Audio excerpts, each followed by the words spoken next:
Hello everybody, I'm Raphael Perry, and it's time for some more Planescape Torment. Before we continue, at the end of the last session I went on a little bit of a walkabout. I was feeling enthusiastic, I went looking for a particular NPC I sensed should be around, not quite this area, but there's an area transition over here which is very easy to miss early on. Also there's a way to open a portal into the mausoleum. Now, I would have liked to have gone and see that NPC, then open up the mausoleum. However, there's also something I'd like to do down south as well. I found that NPC, and when I met them, I realised that I should have arranged my stats ever so slightly differently. So what? You know? It is what it is. This playthrough will be different. That's fine, right?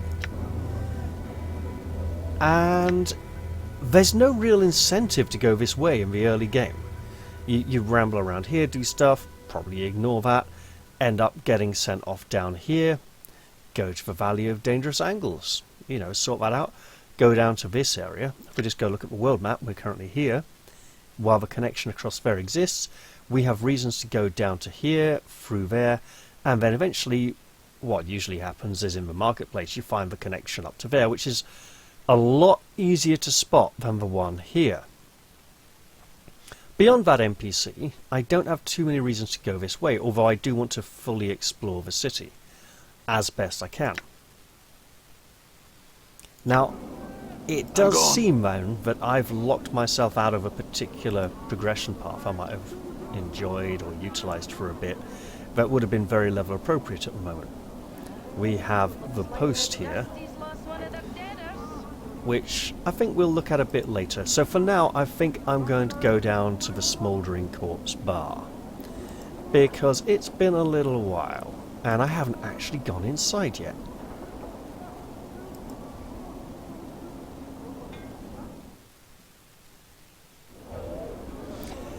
And because I recorded about 5 or 10 minutes before I realised I didn't actually have my recording software running, I'm just going to go check that now. Sound may cut out momentarily, but all looks good. All right. There may be a slight visual stutter as well, but things will eventually catch up again. Sorry about that. Right. We don't want to antagonise any of these sods. There's those men in black and red again. Don't worry, we'll deal with them later. We'll pop by, say hello. That's a nice big crate you've got. And all sorts of things like that. You drunkard. Okay. So we're going to leave him where he is, and we're just going to hope this lot don't pick on us again, because they really should know better. Come on in, buy a drink, see the burning man. He's on fire. He's on fire, apparently. Okay. The burning man. Right. Scratched above the doorway are the words Smouldering Corpse Bar. Right, we'll have you. What's up? Shouldn't have done that, Fug. What a perfectly good waste of arms and legs. Especially not Sure, on your why own. Ah, seriously? Okay. I mean, I'm gone. where did he go?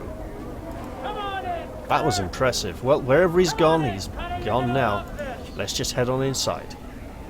I've never seen someone just disappear into a wall like that in this game before. You see some pretty weird things in this game.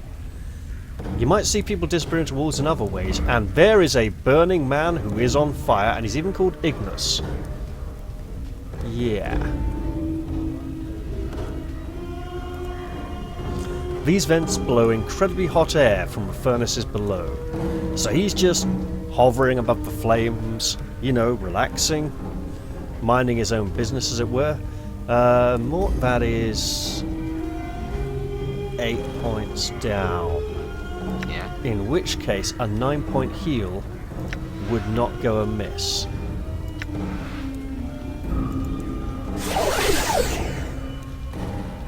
Oh, I misread that. It was 12 points down. All right. I do like the music in this place. It's nice, and it's got a sort of Baroque Middle Eastern feel to it. Maybe a little further east at times, but yeah, it's quite relaxing. want me to buy you a drink, Drusilla?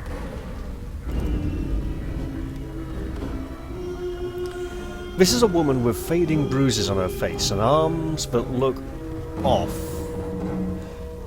That look of despair. Oh! This is a woman with fading bruises on her face and arms and a look of despairing longing in her sunken eyes. She might have been pretty once, but those days were long ago. She turns slowly to face you. Life pours into her features, and the spark of sardonic light that dances in her eyes now makes you wonder if your eyes were deceiving you. Welcome to the smouldering corpse, scarred man. Who are you? I am Drusilla, but you must be clueless. Don't ask me how I know that, it just shines off you. Shines. Right. Answer some questions for me. Aye, traveller. What is it you seek?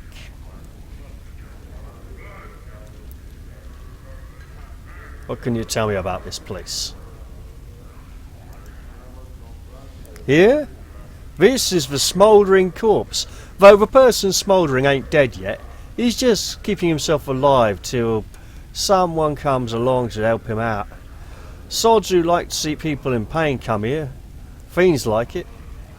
Folks who don't much care for being bothered come here too. The name alone keeps out most of the books. Who is he anyway? Updated my journal. That despair you saw on her face before flits across it again like a black-winged shadow before she masters herself. That's Ignis, one of the greatest wizards ever to come out of this slummy excuse for a cesspool. They caught him and they opened a channel to the plane of They caught him and they opened a channel to the plane of fire through him, and now he's just a doorway for it, keeping himself alive by force of will alone. If someone could douse him for a few moments, it'd give him his life back again. But they don't make enough water to do that. Someone should be able to find something. Oh well. Can you answer some questions for me? Wait, no, what's your connection to him? Her voice practically throbs with a deep ache. I was Ignis's lover, and he, my beloved. He loved the flame more than me, and now he has become the flame, and because I love him, I love the flame. But that's all done with now. Now I wait for him to douse himself. I'll sell what little I have just so I can be near him. Oh, that's rather tragic, and yet he can't have been here that long then. Like, within the span of a human lifetime, right? Well, perhaps there are some more questions. We're in the questions loop again. It's Torment, it happens.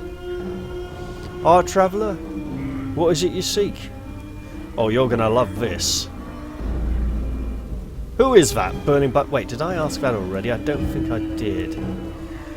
Who is he anyway? That probably covered it. Just in case it didn't. It did. Okay. Right. I'm looking for a journal. Would you happen to have seen it? A journal? Oh, sure, I keep an eye out for all stray journals, just in case some scarred man walks into my favourite bar and starts asking about it. Do you ask that of everyone you meet? What a fascinating life. You got a smart mouth on you, haven't you, girl? Ah, a smart mouth and a smart head. I ain't the addle cove you might think, sod. I got a brain on me.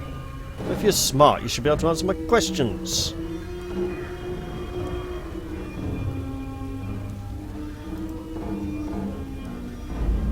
Aye, what is it you seek? I'm looking for a collector by the name of Farod. Have you seen or heard of him? Farod? She snickers. The Collector King? You could probably find him in his stinking ilk in the trash warrens on the far side of the Hive. Good luck in getting any answers out of him, though. He's a sly devil, he is. I see. Well, farewell for now, Drusilla. Did you come to watch him burn? Everyone comes to watch him burn. Buy a girl a drink, would ya? Now, I get to see various patrons. This man is interesting. This man. Oh, he looks like he knows how to fight. He has ridiculously huge spikes on his shoulder and more importantly a big weapon. Let's go talk to him. Ooh. This metal table is scarred with talons, knives, teeth and the mark of innumerable tavern brawls. Like the air around it, it is warm to the touch. You see a slightly stooped old man with a full grey beard and a lion's mane of grey hair. He wears a couple of shoulder guards as armour and he keeps his helmet nearby. He smokes a pipe and carries a pouch of tobacco around his waist. He looks pretty strong, but he's a little plump and also appears to have some sort of breathing trouble. Well now, aren't you a sight, lad? Never have I seen so many scars blanketing a fellow, like a scar cloak you're wearing. Where have you been? Hanging out in a grain fresher? He laughs. Oh, I'm just jesting with you, lad. No offence meant, and I hope no offence taken.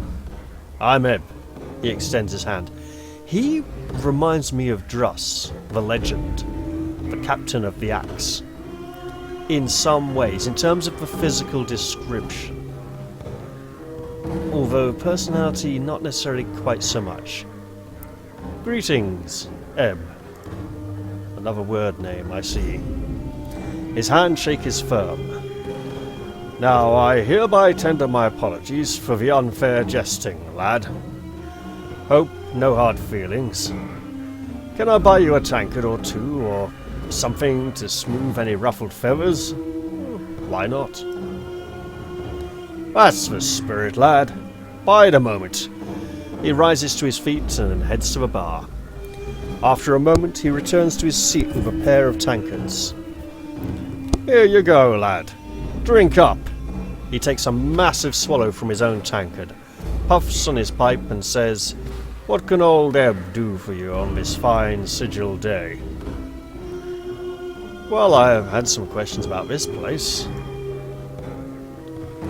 Oh, well, I gather that. Just to look at you, I mean, you don't look like you're from around these parts, lad. You look a little too out of sorts to be a seasoned native. Eb chuckles, then takes another drink. So, what can I help you with, lad? You need to know the lay of the land? Eb winks. I like him, right? He's relaxed and he's enjoying the place, you know? He doesn't seem to have a... Well, he doesn't seem to have a agenda yet. Now, something may be revealed, but for now, he's just a fairly normal fella. You know, an old warrior enjoying a time in the pub. That doesn't mean that he's simple or uncomplicated, but it means that at the moment, he's not trying to manipulate us or get everything out of us. Who are you? Eb Creekness, third measure of the harmonium, now retired, and being a tout with one's voice since I don't step as lightly as I might these past 2 or 3 decades. He chuckles. Now, lad, who be you, and what trouble might you be in? What's a third measure of the harmonium? Eb puffs up slightly in pride and gets a semi-stern look on his face.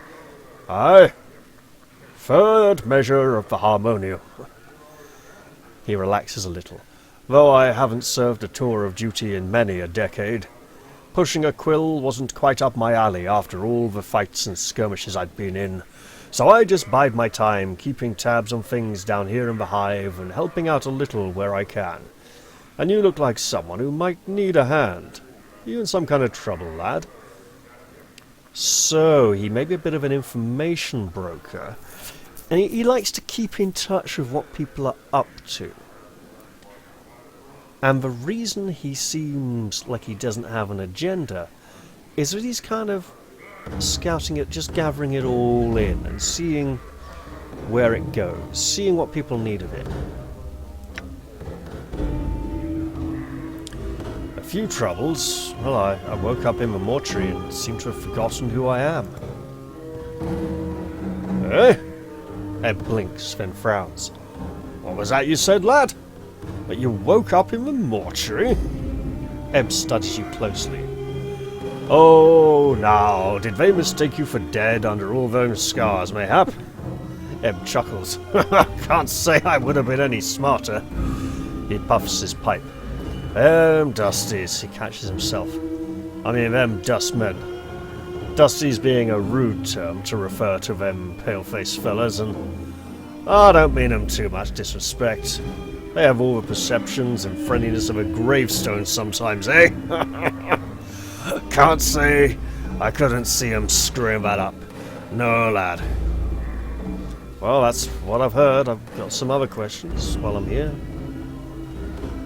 Do you know someone called Farrod? Farrod? Eb frowns. Takes the pipe from his mouth. Now, lad. What you be wanting with a Burke like Farrod? I think he stole some of my belongings. I'm not sure, though. Oh, no doubt, lad. No doubt. Eb grumbles, chewing on his pipe. You have to chain up everything around that grasping little spider. He should have been one of the fated, the way anything not chained down slips into his parlour. Don't give him a yard or he'll take a league, eh? What do you know about him? Well, now, I don't know everything there is to know about old Farrod, but I know some of the dark surrounding him. If you're determined to track down that spider and nail him to a wall, then I suppose I could spill some of the chance so you know what you're tangling with. He pauses to tamp his pipe. Farrod dug his nest deep into... Tamp his pipe? You tap it out, or knock it out, but... Tamp is a weird word to use in association with a pipe. It just feels odd. Oh well. Farrod dug his nest deep into Ragpicker's Square not too long ago. Got a bunch of collectors and gangs together and started what one could almost consider a collecting faction. Be that as it may be, where can I find him? Well, lad, if you're looking for Farrod, which I would say is pretty balmy of you, you're a little off the beaten path. You want to be finding Ragpicker's Square. Chance is that Farrod set up his kip somewhere in the square. Even an old fellow like me who's been around the ring a few times don't know exactly where. I figured that Farrod wants to keep the dark on his location dark. If you're all bound and determined to find Farrod, go to Ragpicker's Square and try and dig up Farrod's location from some of the locals. Try and be careful about it, since there's plenty in the square that would make a gutter up out of you as soon as look at you. Well, I had some other questions. I'm missing a journal. You're missing a journal? Was there more to the journal than just pages and words? Otherwise I can't imagine too many bloods who would bother themselves with letters unless it was really hot and spicy. Not much use for books and learning around here. I don't know where you might find such a thing. Eb puffs on his pipe. Then he snaps his fingers. But you know, lad, if Farrod is the one who scraped you off the sigil street, then he might know the dark of where your stuff is. It's most likely in his larder, if you ask me. A dead man is usually in no position to keep his possessions when the collectors tumble across his body. Well, let's talk about something else. What is this place? You're in the Smouldering Corpse Bar, lad. Not a pretty place as some, but it's got its own homespun kind of charm. Who's a Smouldering Corpse over there? Him? Oh, no corpse, lad. No dead or him. Near as we can tell, old Ignis is still alive inside that little roast spit. Near as we can figure, anyway. Ebb wrinkles his nose. He can smell damnably awful sometimes too. Keeps me on the pipe to make sure it don't worm its way into my nose, it does. He chuckles. How did he get there? Ebb takes a smoke from his pipe for a moment, as if deciding how to phrase his comment. Well now, lad, Ignis had a smattering of problems, and some not slight wizardly magics to boot, and seldom do the two mix well, if you understand me. He liked to... Ebb puffs on his pipe and smoke trails up. Well, he liked to burn things, and he started torching places and people, and generally making a bunch of trouble. I think I can see where this is going. Go on. Well, now, most of this was going on in the Hive, and I'll be the first to admit that the Hive is not the first place the Harmonium goes to keep Sigil's law. Ebb looks a little shamefaced. A failing on our part, since it may be the place where our presence is most needed. So, by the lady's reckoning, there was a little street-side justice in the wizardly community. A bunch of tea-leaf readers, hedge wizards, and midwife witches got together and managed to weave a spell that was kind of poetic justice. Ebb gestures with his pipe at the figure. So now he sits there and burns. He's still alive, which I don't think they counted on. So they might have buggered up the spell. It could be imperfect. Interesting. Tell me about Sigil.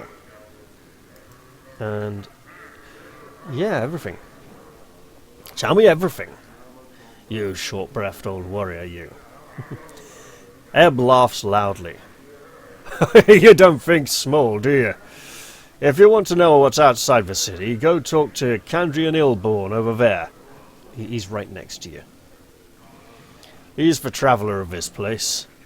As for the rest of it, well, I can tell you of the lady, the Dabus, the keys and portals, the way we keep track of time, the way the city's laid out. What was it you wanted to know? I'm now really interested to know how they keep time in this city, but okay. Tell me of the lady. Well now, not many know much about her, lad, and I'm figuring even those that know more than a little don't know too much more. She's a mystery, she is, and even should you run across her, powers forbid, she's silent and deadly. She's not evil, as far as I can tell, but she keeps the city about herself, and Sigil's pretty tight. None's been able to penetrate it, and if they have, they've been mazed. So the lady refers to the Lady of Pain, which is a title sometimes used for a character from the Kalevala. Isn't it Madame Louis's daughter? Queen Louis's daughter? Yeah, maybe. So I always thought that it was odd, because Forgotten Realms have been misappropriating gods. They had Tyr and Ra and all kinds of gods from different pantheons. And then when Planescape came out, it was kind of like an extreme, ramping of that up to 11. So I always thought using the Lady of Pain as the basis of this central hub between planes was an interesting choice to suggest that she'd been able to carve out that kind of power and have so many things in her dominion. However, we don't know what the inspiration for the Lady of Pain is, and I could probably do some research and try and find out in this particular setting, so I probably shouldn't make that assumption. What do you mean by mazed? Aye. Sometimes bloods will be picked off to a place where they can't do no harm. The lady, you see, she'll take a bit of sigil and make a little dimension pocket out of it. A maze. She places those that have crossed her in there and lets them rot. Ebb puffs his pipe. Now, you can't escape getting mazed once the lady sets her gaze on you, lad. She'll get you eventually, no matter how hard you try and dodge her. You'll be walking down an alley, or about to step through a portal, or to take a left turn down a street you've gone many-fold times before, and suddenly you're someplace you don't recognize. Now, mazes aren't escape-proof. There's always a way out of each one. A portal the lady places there. You just have to figure out where it is and how to use it. Well, I've got some other questions about Sigil, but you've been very informative. However, I want to follow the other line of questioning as well. Go on. Chances are you won't meet her unless you do something really bad. Hurting a lot of people, killing a Dabbus, challenging her rule, worshipping her. She hates that, we figure. Or interfering with a Dabbus's work, which may as well be the lady's work. If you're lucky, just the mercy killers will come for you. But if she comes, you'll be dead as soon as her shadow falls on you. Please continue. Now, the lady can do almost anything in Sigil, lad. Near as we can figure. Make it bigger or smaller, make new portals, seal off old ones, make sure the blood war doesn't break out into the streets, keep folk from teleporting into the city, keeping the powers out. Right, blood war. That's something special. We'll get onto that a bit later. Basically, it's demons and devils fighting each other. It's been going on since 2nd edition. It wasn't really as much of a thing in 1st edition. And in 2nd edition, of course, they suddenly renamed the demons and devils to be Baatazu and Tanari because of some kind of political correctness thing. And, well, the satanic panic and people complaining that role-playing games were all devil worship because there were demons and devils in them and villains could summon them. And, you know what? If you honestly feel that way about this kind of game now, after watching this much of a video already, you probably wouldn't be watching this video. So, I think we can all be a little more open-minded for now. Who are the powers? It's another way of saying gods, lad. And there's a great horde of them across the plains. Ebb takes a puff from his pipe. They can't come to Sigil, though. And the lady has a way of keeping them out that she hasn't spilled the charm to yet. Be that as it may, it's kept Sigil from being seized by outside interests. So in some ways, this is like Ravenloft. Ravenloft is like a more extreme version of Sigil, though, without the portals. Ravenloft is basically a prison and a rubbish bin combined. It's where the gods of all the other worlds put all of the horrible rubbish they don't want to have to deal with and leave it in there. And just like Royston Vasey, once you go to Ravenloft, you'll never leave. So whereas Sigil has all the portals opening and closing, the thing about the lady having full control over who comes in and goes out, that's very Ravenloft. And as I said, I would love to see a Ravenloft game in the style of Planescape Torment. It could be nice and contemplative, and the other nice thing about Ravenloft, of course, is there aren't very many monsters, and the monsters that do exist are good at being sneaky and hiding, so it could be done, right? It could be a lot of fun. It's a shame. Well, the other problem with Ravenloft is that it was... well, Ravenloft and Warhammer Fantasy Roleplay were basically the first two settings to do horror in a fantasy setting. And after Ravenloft did it, loads of the other settings that came after just copycatted, you know. And now a lot of horror elements exist in fantasy settings. Whereas before Ravenloft, fantasy settings were very sort of light and friendly and didn't have that many horrific elements to them.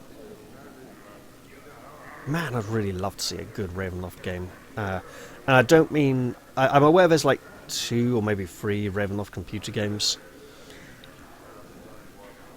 They were very much in the vein of the old Eye of the Beholder series and kind of dungeon crawler monster mashers though, and I'm not sure they really fit the Ravenloft feel right. Also, I'm not sure that... because they were like Gold Box series or something, so I don't think they're going to be on GOG. Right, so yeah, still talking about Sigil then, Eb. Tell me about the Dabbers. Aye. Those funny, floating bloods that speak in symbols? Eb laughs. Quite a piece of work, eh? The Dabbers are kind of the lady's janitors and workmen, doing exactly what she wants. Make sure Sigil's running up to snuff, patching walls, tearing down buildings, building new ones, setting up portals, sealing off others, and on and on. They're a pretty neutral-faring bunch, and they don't want to interfere with one or kill one, or they'll bring the lady's wrath down on you right quick. I gotta say, as a GM, running this with Dabbers Communications would be a bit of a headache. Let's keep talking about Sigil. I want to know more about this place. Tell me about Sigil's time. The way we measure time in Sigil's by the brightness of the sky. See, we haven't got a sun and moon like most worlds, we just got this everlasting haze that brightens and darkens at regular cycles. What most folks call midnight, we call anti-peak. What they call noon, we call peak. See, it's based on the peak and anti-peak of the brightness. So when someone says something about 5 hours past peak, that's what they mean. I see. What about the layout of the city? Oh, let me wet my tongue. Actually, that's not a bad idea. He takes a pull from his tankard. The city floats above an infinitely tall spire. The spire. It lies on its side like a discarded wagon wheel, but there's no spokes that connect it to the spire. It's divided into 6 wards, each of them with its own function. Right now you're in the hive. I think the purpose of the hive is to be squalor to the rest of the city's grandeur. He laughs. Factions, philosophical clubs, or gangs, if you prefer, divide up the running of the city between them. Go on. The city is called the Crossroads of the Plains, and the City of Doors, and the Cage. It's got portals to all of creation, they say, and all manner of beasties come through here to trade, call kip, or hop from one place to another. Now that's just the quick version, lad. You'll have to experience the place for yourself. Now, you mentioned factions? Were you in a faction? Eb raises his hand as if to stop you and laughs slightly. Oh, now hold on, lad. I'm no has-been faction member. They say, and they're right, but once you're one of the Harmonium, you're a Harmonium for life. We're the Bloods that try and make sure Sigil stays out of trouble. No rocking the spire, no folks getting too over-enthusiastic about hurting each other, keeping the city down to a low roar. We try to keep the peace, lad, and sometimes we do a decent job. I see. And what about keys and portals? Sigil's called the City of Doors for a reason, lad. There's portals everywhere. Portals are, well, like doors that lead across the multiverse, except they don't look like doors. Instead, they can be any bounded space. Window, door, pothole, picture frame, barrel hoop. There's spaces inside scaffolding, a wardrobe. There might even be a lion and a witch involved in that story. Each could be a portal, waiting for just the right way to open it and take you someplace in the multiverse. Now, keys, on the other hand... Go on. Aye. Each portal has a key, you need to open it. Now, while portals can be any bounded space, keys have more variety. They can be anything from a little tune you hum when next to the portal, to dancing a jig, to being in the right mood, to having a piece of a place you want to go in your hand, and on and on. In my youth, I once convinced a girl that kissing a man beside it could open a portal to Arcadia.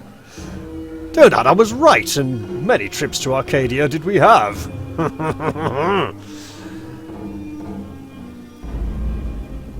Well, many portals probably have never been found. There's some you could uncover just by asking people and getting the right key. Finding out the dark of a portal is the toughest part, but I warn you, lad, portal hopping shouldn't be a pastime for a fella in your way. Nor should you be wandering sigil after dark, neither. You do best to stick to the main ways and open peak and watch yourself.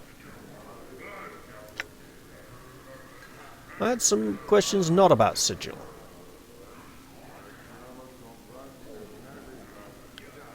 What other places can you recommend?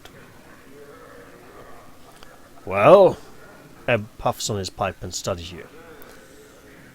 This is perhaps the best kip you could have wandered into from the street. Judging by your tattoos, you might be partial to having designs on your body, in which case, there's a tattoo salon a little spireward from here. You want to stay away from the alley of dangerous angles if you can.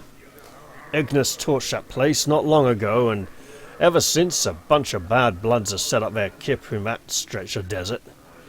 I see. Thank you, Ebb. Thanks for filling me in on the details. Farewell. Alright, and here is this Candrian. I wonder. You see a soft-looking man with gentle, far-staring eyes. He dresses in supple leather clothing and carries various implements of use and destruction about his body, such as ropes, spikes, tinderboxes, and empty vials of air. He looks half gone. Literally, there's an insubstantiality to his existence, as if his existence had been partially leached away. He focuses those eyes on you, and suddenly you find them gripping and determined. Greetings to you, O Seeker. Greetings. He carefully sets down the mug he's holding and gives you all his attention. I have seen the far reaches of the multiverse and returned to tell the tale. I have walked upon the bodies of dead gods and spun moonbeams in the astral ahead of 1,000 shrieking Githyanki nights. I have passed the edges of existence and watched my essence shiver away before me. What is it I can do for you? You guys might remember that woman, Ingress, from the square north of here, who was looking for a way back home and couldn't find the portal home. If there's anyone in the city who could direct her to the correct portal, this may be the man. I have some questions for you. Perhaps I have answers for you. Speak, and I shall tell you. Who are you? I am Candrian Illborn, traveller, dreamer, tale spinner, and so forth. You are a traveller. Tell me of the plains. I am tired, Seeker. So tired. I am fresh back from negation. I will answer what I can of you, but I cannot promise that you will find satisfaction in the answers I give. What would you know? Would you hear of the outer planes, the prime material, or the inner planes? What's the difference? The difference is true essence, Seeker. The inner planes are matter, substance, true physicality. They are the building blocks of the multiverse, for it is from them that all belief in the elements springs. The inner planes filter through the ethereal plane, the plane of potential, some say, which forms the elements into the worlds of mortals.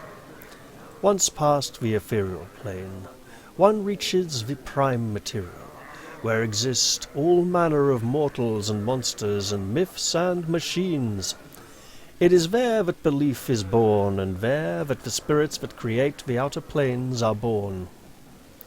When mortals die, they pass through the astral plane, a no place that is thought and mental energy itself. It is in all things and in none. It is paradox, among other things, and it filters spirits into the great ring. Do you comprehend so far? I think so, yes. Go on. Now the outer planes. Where should I start? Do you know the cardinal rules of the planes on which all others are based? Do you know about the composition of the outer planes? Do you know of the great ring and its divisions in our hearts? Do you know of the individual planes? Each of these leads to the next, and so it is best to start from the beginning. Oh, we're learning a lot this episode.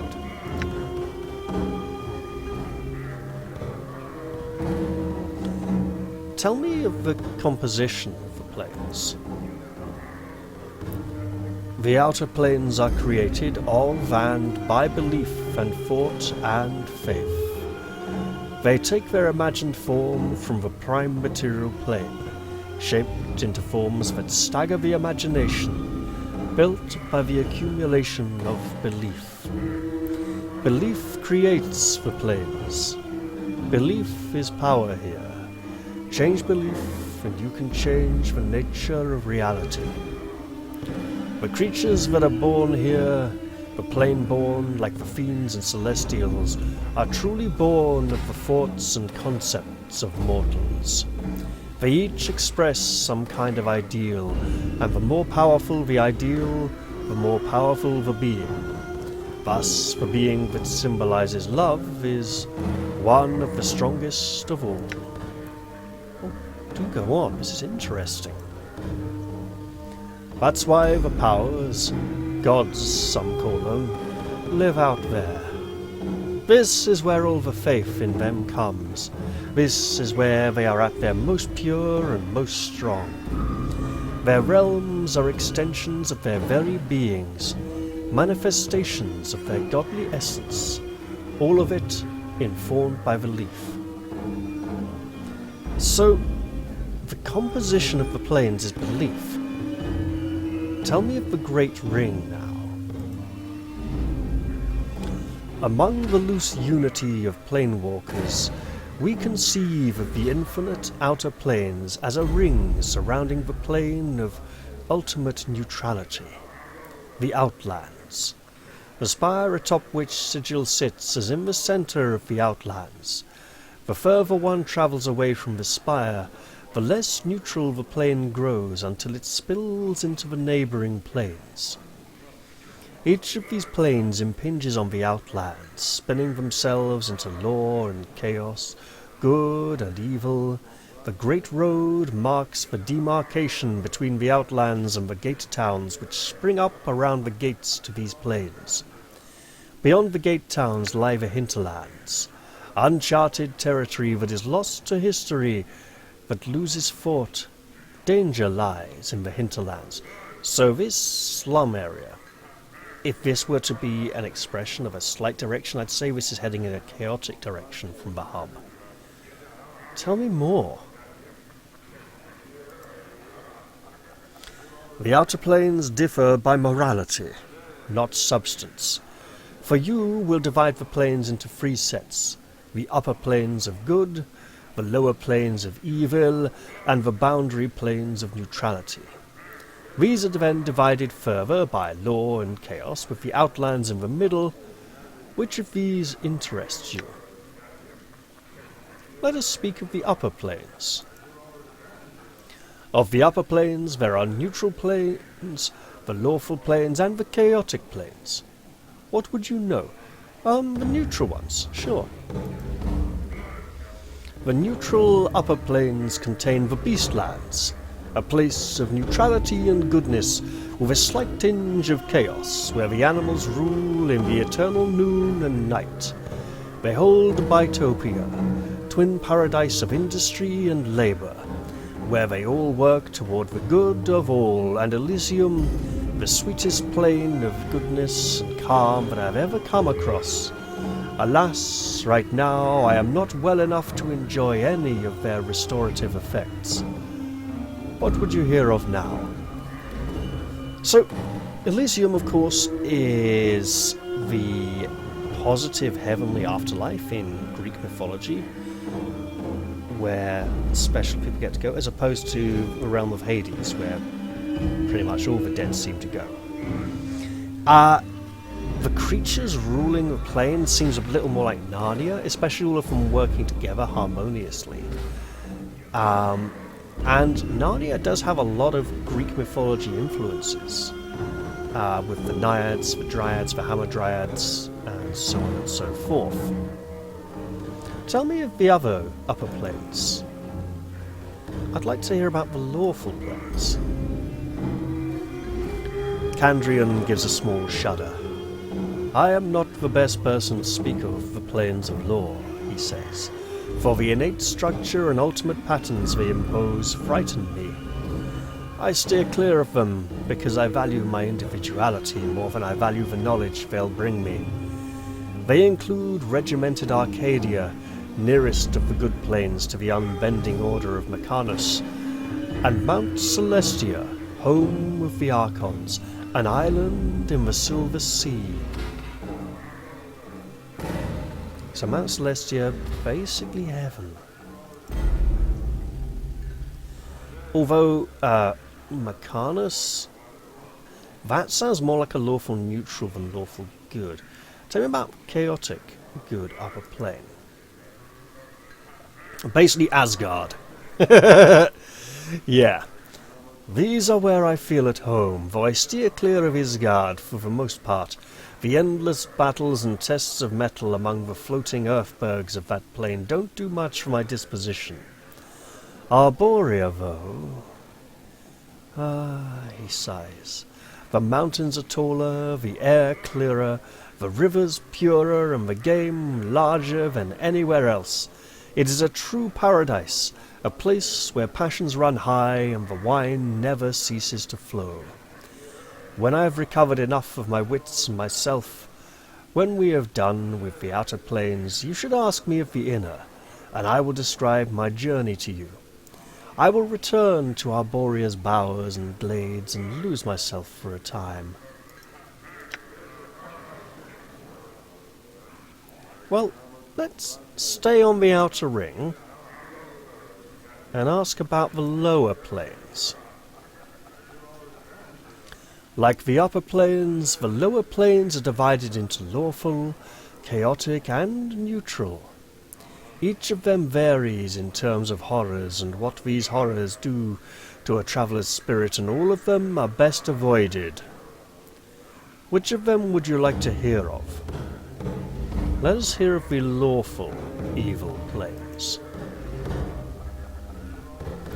As much as I detest the order of the lawful upper planes, at least they present a modicum of goodness. Their lower planar counterparts, though, Acheron's a place of ricocheting cubes that never see an end to battle, swarming with the souls of dead humanoids. Bartor, he shivers involuntarily. Bartor is a place best avoided. Those Bartazu, the fiends in the corner there, are but the merest expression of the deviant corruption embodied in that soulless machine of order. If you want more, talk to them, but remember, all that is bad about bureaucracy and order originates from Bartor, and it spreads like a stain across the hearts of mortals. Though there is some knowledge to be found there, it is rarely worth the spiritual rape the planet inflicts.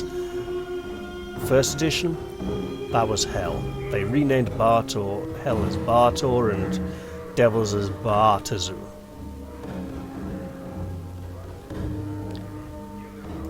tell me more of the chaotic evil planes. So the Abyss, as opposed to Hell. The Abyss isn't some place you should consider going. Where Bartor's all orderly, the Abyss is full of chaos and change. None of it's pleasant. When it becomes something that approximates normality, that's where you should be most wary of it. It's home to the Tanari, what most primes call demons, and they got that name for a reason. They are unpredictable and murderous, and the few you can trust are few and far between. The few that I've met who I'd trust, I still don't trust entirely. They are creatures of chaos and evil incarnate, and if they are putting on a friendly face, who's to say it's not part of a larger agenda? I presume there are some neutral evil planes? The neutral planes, eh? They're vile and barely understandable, and they're more insidious on their own than you could ever imagine. Take Gehenna, for example. Isn't Gehenna from Indian mythology or Babylonian? I can't remember. 4 volcanoes in stages of dormancy, floating in an infinite void, each of them somehow alive, and each of them wanting your soul by whatever means they can get it. Populate it with Yugoloths and the worst of the fiends, in my opinion, and you've got the place. The plane of ultimate evil, at least that's what they call it, is the grey waste, a no place that drains colour from your body and spirit, stealing away even your apathy, and it's the site of the worst battlegrounds in the war down there. Don't get me started. Then you've got Carcerai on the chaotic side. Tell me about the war. Aye, the Blood War. At the name, your blood feels as if it freezes in your veins. Ilborn doesn't seem to notice, wrapped up as he is in his memories. 2 armies of fiends smashing together pointlessly across the lower planes, slaughtering mindlessly in the name of law and chaos. They'll aggrandize it, of course, but in the end it's about hate and stupid endeavor that aids none and harms far too many. And of Carcerai? Ah, Carcerai and its poisonous jungles, acid swamps, destructive waters, strung like a string of rotten pearls nestled within one another. He pauses and looks at you carefully before fixing you in place with his eyes.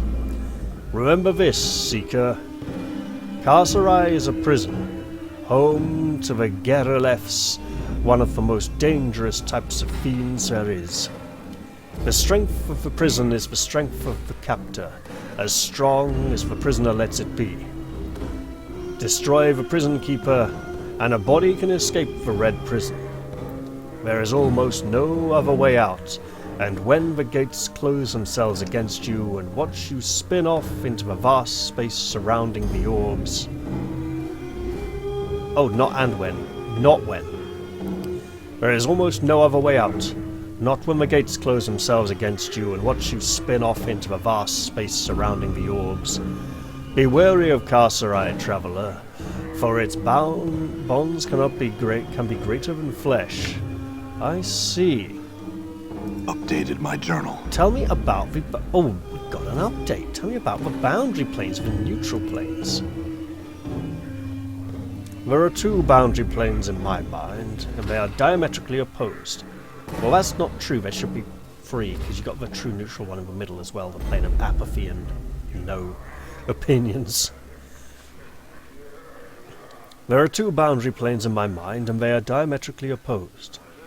One of them, Mechanos, is the very essence of law, a place where beliefs fit together, interlocking, turning in a massive machine.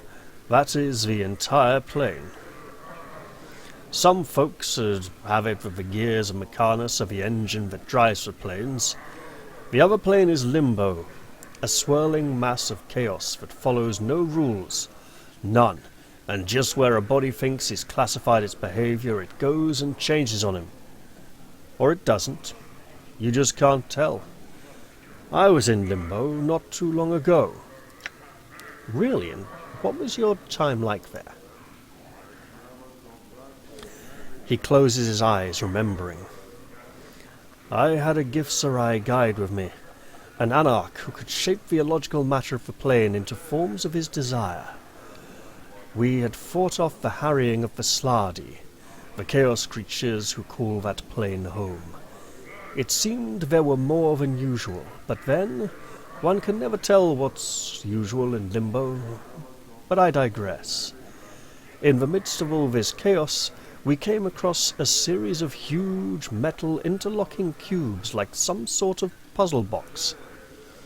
It wasn't something we had shaped, consciously or not, and we couldn't find a way inside. It was like a bastion of order within the confines of disorder, a seed of law. That's the best I can explain it. I see. So we've covered the Great Ring. Updated my journal. Yeah. Oh, no, the Outlands. Yeah. The Outlands are absolute neutrality. Probably the best place for a body to visit in the outer planes outside of Sigil if you don't want to have a plane's morality forced into your heart.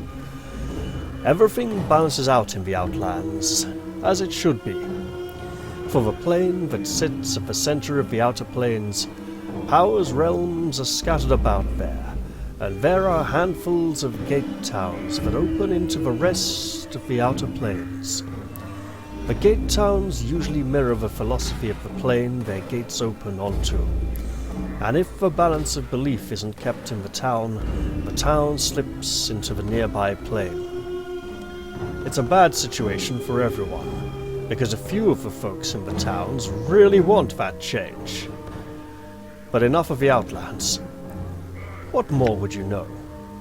Well, let's go back to the overview, to the planes in general. So let's talk about the inner planes. Oh, but this episode's running on quite long actually, so I won't get to talk to these fine people up here, but I think I'll wrap it up after this conversation.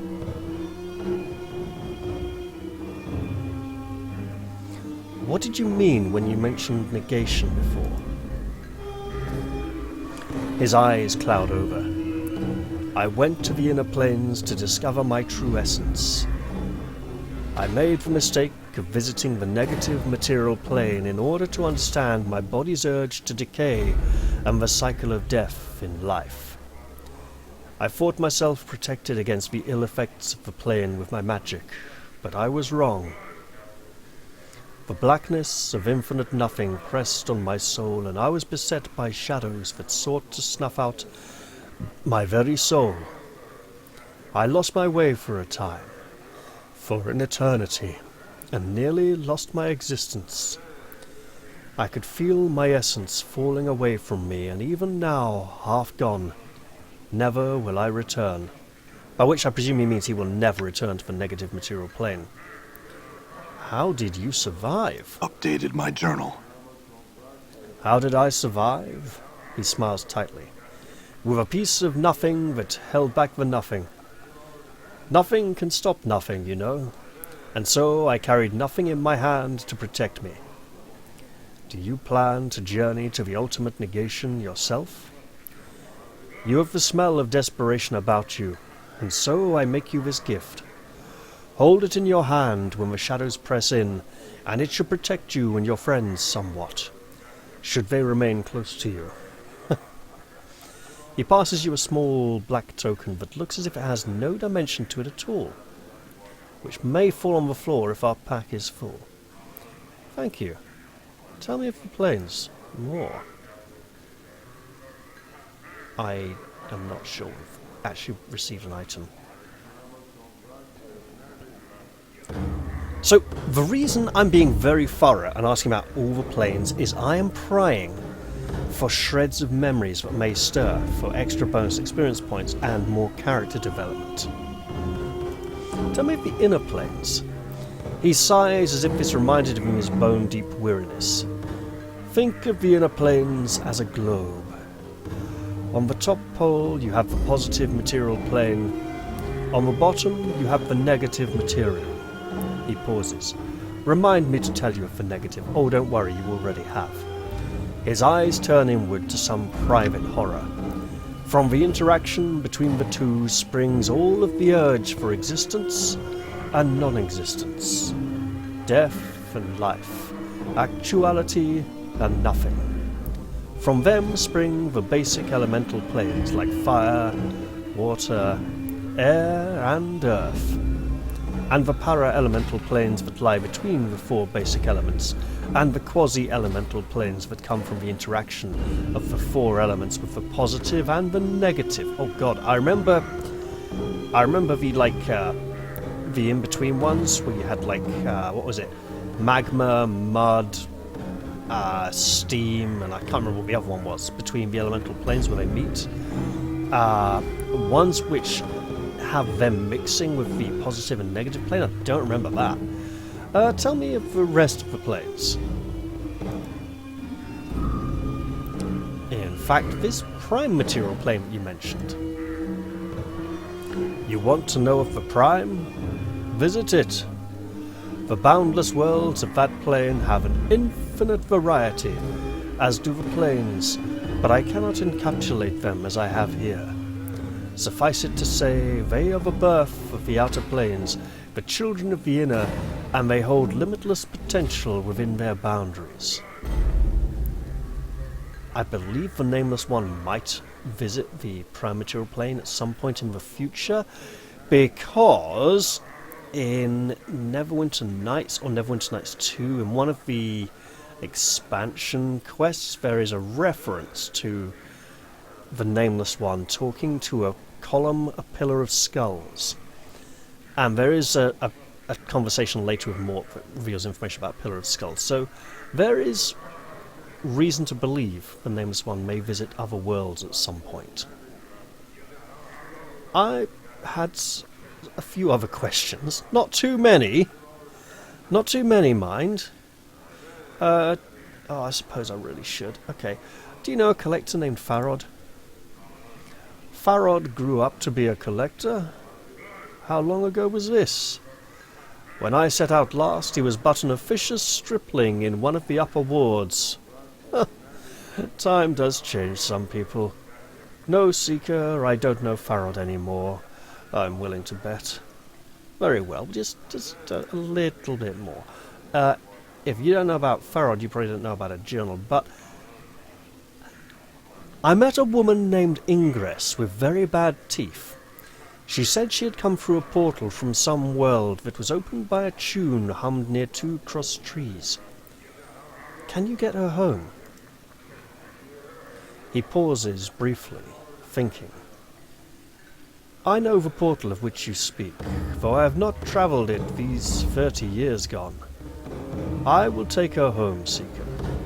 Go tell her to await my arrival, then meet me back here and I will tell you if I was successful or not. Thank you very much, and farewell. Updated my journal. And with that, we've gained a little bit more experience. We've learned a lot about the world. I mean, our journal has got to be crammed full of information. But for now, I think I'm going to end this episode. I hope you've all enjoyed this one, and I will look forward to seeing you all in the next one.